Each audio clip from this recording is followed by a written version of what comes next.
பிறகு கொஞ்சம் கொஞ்சமாக அது வளர்ச்சி அடைந்தது, வேறு மாதிரியான வடிவம் எடுத்து விட்டது. இன்று கட்டுப்படுத்த முடியாத ஒரு தீவிரவாத கூட்டம் அளவில் தான் அவை இயங்கிக் கொண்டிருக்கிறது, அதில் சந்தேகம் இல்லை. ஆனால் என் அம்மா 20 வருடங்களுக்கு மேலாக சீரியல் பார்க்கிறார்கள், இதுவரை அவர்கள் யாரையும் கொல்லவில்லை. யாருடைய சாப்பாட்டிலும் விஷத்தை ஊற்றி வஞ்சனை செய்யவில்லை. பார்ப்பவர்கள் அதை செய்வார்கள் என்று நம்புவது ஒரு மேலோட்டமான நம்பிக்கை தான், அது ஒருபோதும் உண்மை ஆகாது. படைப்பை பார்த்துதான் கற்றுக்கொண்டிருந்தோம், வேறு ஒன்றும் இல்லாத காலத்தில். இன்றைக்கு கற்றுக்கொள்ள எவ்வளவோ இருக்கிறது, படைப்பு வெகு சாதாரணமாகிவிட்டது. போகிற போக்கில் பொழுதுபோக்கிற்காக மட்டும்தான் இப்பொழுது நாம் படைப்பை பார்க்கிறோம். உலகம் எங்கிலும் அதுதான் நடந்து கொண்டிருக்கிறது. ஒரு படைப்பு கற்றுக்கொள்வதற்காக இருந்தது கலை, அது மாறிவிட்டது, பொழுதுபோக்கிற்காகத்தான் இருக்கிறது. சில சமயம் கோஇன்சிடென்டாக அப்படி நடக்கலாம். திரைப்படத்தில் வந்தது போல பேங்கில் புகுந்து திருடிவிட்டு அஜித் குமார் நடித்த துணிவு என்று சொல்லலாம். அதற்கு முன்பும் திருட்டு இருந்தது என்பதை நாம் மறந்துவிடக்கூடாது. அதற்கு முன்பும் பேங்க் ராபரிகள் இருந்தது என்பதை நாம் மறந்துவிடக் கூடாது. இருந்தாலும் அவர் கூறியதை போல நாம் மிக சிறந்த படைப்புகளை படைக்க வேண்டும், மிக சிறந்த கலை ஆக்கம் கொண்டவர்களாக இருக்க வேண்டும். அதுதான் ஆரம்பிக்கும் பொழுது நான் வேறு மாதிரி துவங்க வேண்டும் என்று நினைத்துக் கொண்டிருந்தேன். எங்கள் திரைப்படத்தின் இமயம் இயக்குனர் திரு பாரதிராஜா அவர்களுக்கு, எங்கள் திரைப்படத்தை பெப்சி என்ற அமைப்பில் இருந்து கொண்டு வழிநடத்தி கொண்டிருக்கும் திரு ஆர்.கே. சுப்பிரமணி சார் அவர்களுக்கு, தமிழ் திரைப்பட இயக்குநர்கள் சங்க தலைவர் திரு ஆர்.வி. உதயகுமார் அவர்களுக்கு, எனது குருநாதர் விக்ரமன் சார் அவர்களுக்கு முதல் வணக்கம் என்று துவங்கி நினைத்துக் கொண்டிருந்தேன். அவர் கிளப்பிய ஊதாகர சீரியல் கிளப்பலில் நான் அதை கடைசியாக கூறி அவர்களை எல்லோரையும் வணங்கிவிட்டு, அப்படித்தான் நல்ல நல்ல சினிமாவை பார்த்து கூட நாங்கள் வந்தோம். முருகனும் அப்படித்தான் வந்திருப்பார், ஏனையவர்கள் வந்தோம். இப்பொழுது பார்ப்பதற்கு நல்ல சினிமாக்கள் கொஞ்சம் குறைவாகத்தான் இருக்கிறது. இருந்தாலும் 1, 2, 10 என்று எங்காவது கிடைக்கிறது, வருகிறது. முருகனுடைய இந்த உழைப்பு, 13 வருட உழைப்பு என்பது கிட்டத்தட்ட ராமரின் வனவாசம் போன்ற ஒரு கடின உழைப்பு தான். உனக்கு பட்டாபிஷேகம் ராமருக்கு அமைந்ததை போல 14வது வருடத்தில் அமையலாம் இல்லையா? மிக சிறப்பாக நீங்கள் வளருங்கள். எல்லோருடைய வாழ்த்துக்களையும் பெற்றிருக்கிறீர்கள், எல்லோருடைய ஆசீர்வாதங்களையும் பெற்றிருக்கிறீர்கள். வளருங்கள், மிக சிறப்பாக முன்னேறுங்கள் எல்லா துறைகளிலும். இங்கு வருகை இருந்திருக்கும் எல்லோருக்கும் உங்களுடைய அனைவருக்கும் என்னுடைய வணக்கங்களை, முருகனுக்கான வாழ்த்துக்களையும் வேண்டிக் கொண்டு இந்த நிகழ்ச்சி மேலும் சிறப்பாகவும் அற்புதமாகவும் நடக்கட்டும். நீதியரசர் சொன்னது போல நமது படைப்புகள் அற்புதமானவர்களாக இருக்கட்டும், நம்மை காயப்படுத்தி விடுவதாக இருந்து விடக்கூடாது என்பதை நானும் வன்மொழித்து வழிமொழிந்து வணங்குகிறேன். வணக்கம்.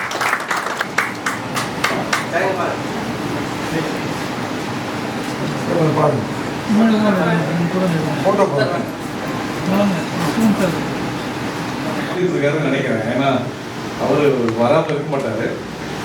ஸோ நாங்கள் இயக்குநர்லாம் அங்கே வந்து இந்த பாக்கியம் சினிமாவுடைய விஜயமுருகனை வாழ்த்துறதுங்கிறது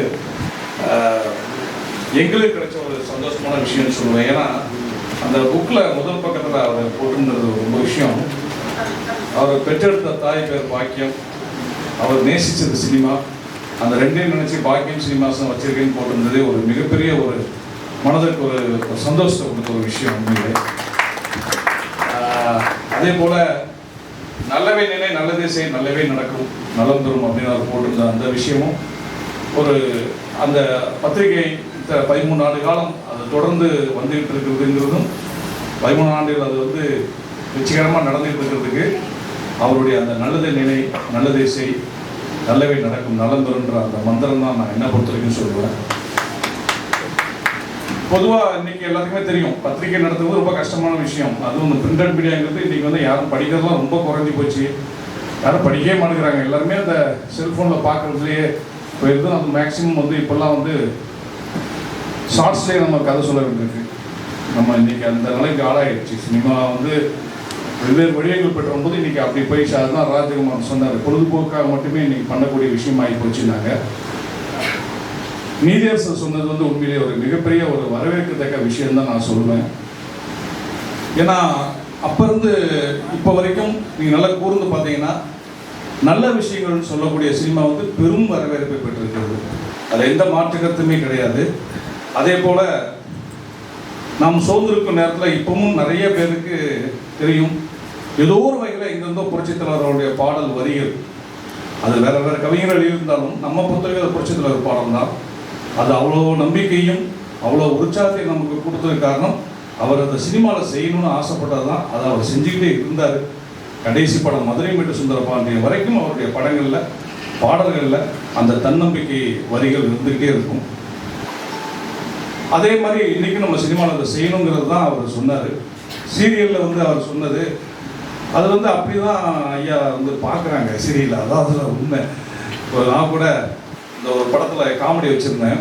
சாணக்கியான் படத்தில் வடிவேலன் ஆட்டோ ஓட்டிகிட்டு இருப்பார், பின்னாடி 3 பேர் உட்காந்துருப்பாங்க.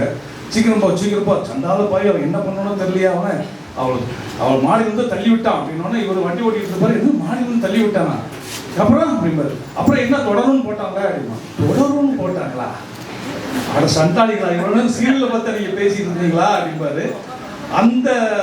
அதுதான் இன்னைக்கு மக்களுடைய மனநலமை. ஐயா சொன்ன மாதிரி பெண்களுக்கு வந்து அந்த சீரியல் வந்து ஒரு மிகப்பெரிய ஒரு பொழுதுபோக்கான ஒரு விஷயமா இருக்குது. அவர்கள் தான் சீரியலை வந்து ரொம்ப ரசித்து பார்த்துட்டு இருக்கிறாங்க. மற்றபடி நீங்கள் சொன்ன விஷயத்தில் ஒரு பாயிண்ட், அந்த 18லேருந்து 20 வயசுக்குள்ள அந்த பருவத்தில் இருக்கவங்க யாரும் நல்ல வேலை பார்க்கல, இன்னும் அவங்க அடிக்ட் ஆகலை. அது வரைக்கும் சந்தோஷம். இப்போ இவர் சொன்ன மாதிரி நான் வந்து ஒரு சீரியல் பண்ணேன். அதில் வந்து எனக்கு வில்லன் கேரக்டர் தான். அதே மாதிரி தான் உடம்பு கெடுக்கிறது பிரிக்கிறது அது மாதிரி கேரக்டர் தான்.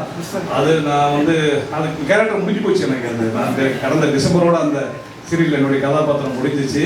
அது இன்னும் உங்கள் மனசில் இருக்குங்கிறது எனக்கு உண்மையே சந்தோஷமான விஷயம்.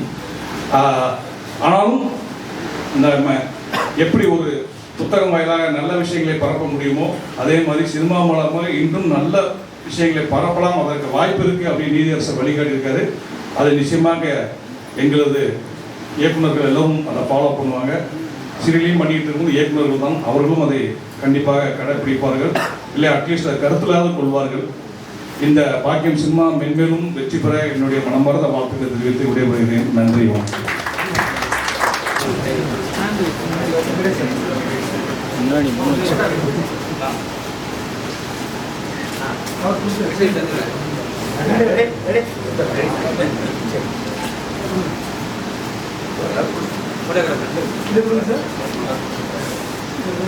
இது வெங்கடேஷ் அவர்களுக்கு நீதியரசர், அடுத்து திரு டைமண்ட் பாபு அவர்களும்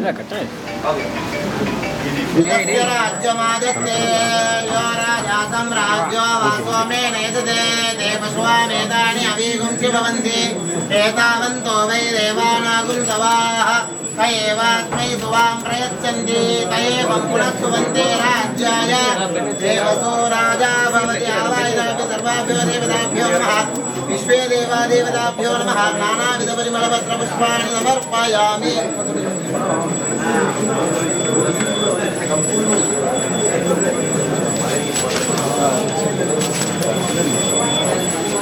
சார் கொஞ்சம் பின்னாடி போலாம் சார். நான் வைட் வரேன் சார். கொஞ்சம் பின்னாடி போலாம் சார். அண்ணா கொஞ்சம் ஓரம் போடுங்க. ओम शतमानं भवति तदा पुरुषः शतेन्द्रियः आयुष्येवेन्द्रिये प्रतिष्ठति उत्तरोत्तरं श्रेयाभिवृद्धिरस्तु